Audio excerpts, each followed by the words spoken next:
Okay guys, I'm over here messing with these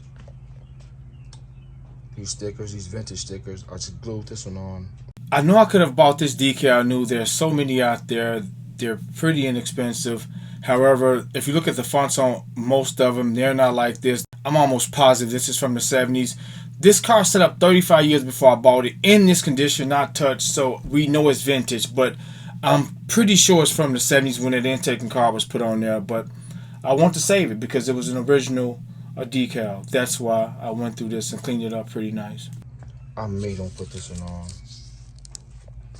It's kind of torn. This one was nice. I cleaned it up pretty good. And I just glued it on. This is where it was originally at.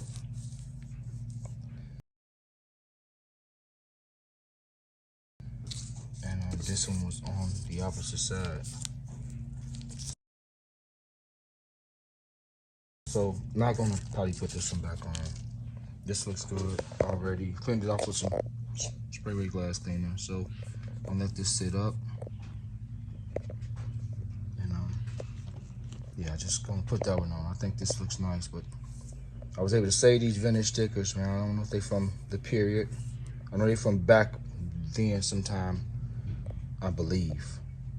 They were definitely old, but I'm guessing they were from the period when that 4-barrel, because the date on that 4-barrel is from the 70s. That's on the car. So when they swapped it out, I'm assuming they installed these stickers when they upgraded the intake and carburetor.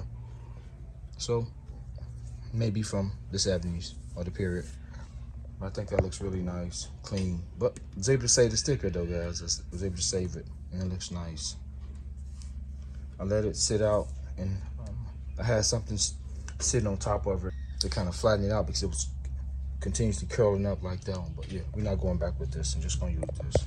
I think this is appropriate. It is a 302. High performance, that's here nor there. But the carburetor did give it some extra horsepower in that intake, that larger intake. Everything else looks really nice.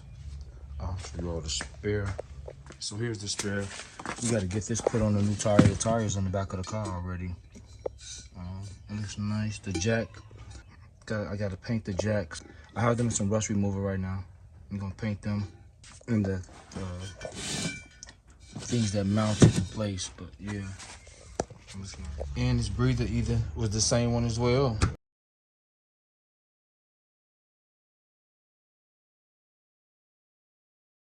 Looks nice. I painted the whole thing. Look at that. Look at that. Oh, that's not. They just wiped it off. That's from these grooves in this and dirt. Oh, this turned out real nice too. I believe this is the standard filter that worked for the regular breather. I paused here because this is a different date from me filming the early part of this video. This is some days after, and the adhesive I used was sticking pretty good, but the ends, you can see they were coming up. So I redid I removed it and redid it. You'll see when I install this. It turned out even better than it look now. But yeah, I want to note that the adhesive I used wasn't the best, so I had to redo it. And I'll show you all the model number for that in a second. And yeah, when they changed all these components, and I'll show you what they did as far as upgrading. I guess you could say it was a high performance 302 compared to what it was when it was made, producing, I believe, a little under 140 horsepower or around 140 horsepower. So adding that intake and carb definitely increased the horsepower. And they put their stick on, but yeah, I think it looks nice. So I guess the addition of this intake and carburetor, which dates back to the 70s, when they installed that, they installed some headers. The headers they wasn't any good. They were kind of rotted out underneath, and the valve covers. So I guess that's when they most likely probably installed that sticker, when they installed this carb, intake, headers, and these valve covers. I'm guessing, but that's the only thing that makes sense to me. like I said, the carb dates back to the 70s, so I guess that's when they placed that decal on top of that breather. Here's the air filter for it, right here. Model number, bought this about 3 years ago. It's sitting in here, the box all tore up. And here's the filter.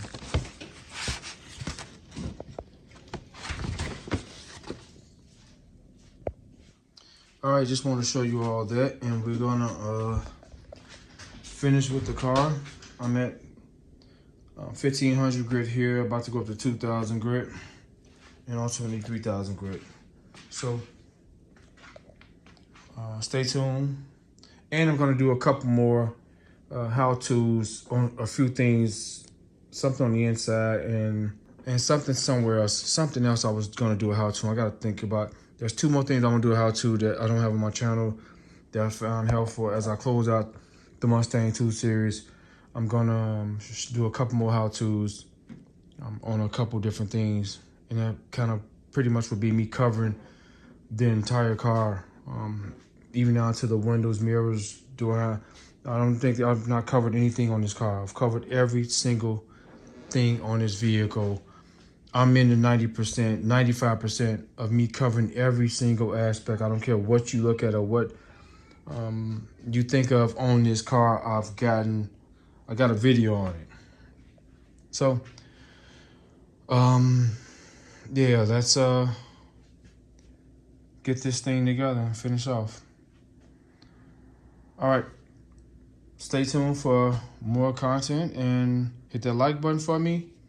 And that's it for this one. Thanks for watching. Terrence, I'm out.